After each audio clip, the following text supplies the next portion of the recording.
नमस्कार मित्रांनो, मी असलम शेख। तर आता खेळाडू, होमगार्ड, प्रकल्पग्रस्त व स्पोर्ट महिला यांनी फॉर्म कुठे भरलं पाहिजे किंवा महिलांनी स्पोर्ट मधून फॉर्म भरला पाहिजे का, या विषयावर मी तुम्हाला सांगणार आहे।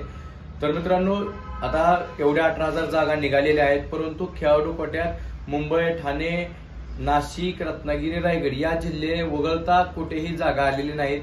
त्यामुळे ज्या खेळाडूंना फॉर्म भरायचा आहे त्यांनी आपली लेखी आणि ग्राउंड या दोघांचं कॉम्बिनेशन पहा आणि त्यानंतर फॉर्म भरा, तरच तुम्ही जागेत बसणार आहात। आणि महिलांनी, आता महिलांना वाटतंय मी नॅशनल खेळलेली आहे, माझ्याकडे स्टेटचं सर्टिफिकेट आहे, नॅशनल सर्टिफिकेट आहे, त्याचं व्हेरिफिकेशन केलेलं आहे, पण मी खेळाडू कोट्यातून फॉर्म भरला तर चालेल का? तर नाही, अजिबात नाही।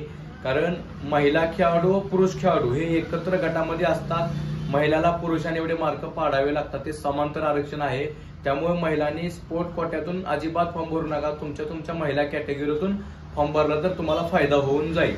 तसेच होमगार्ड असेल, तसेच प्रकल्पग्रस्त असेल, त्यानंतर भूकंपग्रस्त असेल, महिला व पुरुष या दोघांचं मेरिट एकत्रच आहे आणि दोघे एकाच कॅटेगरीमध्ये असतात। तर फॉर्म भरताना नीट व्यवस्थित विचारपूस करूनच भरा, तरच तुम्ही एवढ्या मोठ्या भरतीचा लाभ घेऊ शकता। अन्यथा तुमची देखील ही भरती अशीच जाईल। त्यामुळे व्यवस्थित विचार करा। काय अडचण असेल तर मला कॉल करा किंवा कमेंटमध्ये सांगा, सर अशा अडचण आहे, मी नक्कीच त्यावरती काही तर सोल्युशन सांगेन। असेच व्हिडिओ पाहण्यासाठी आपल्या आयडीला फॉलो करा। जय हिंद।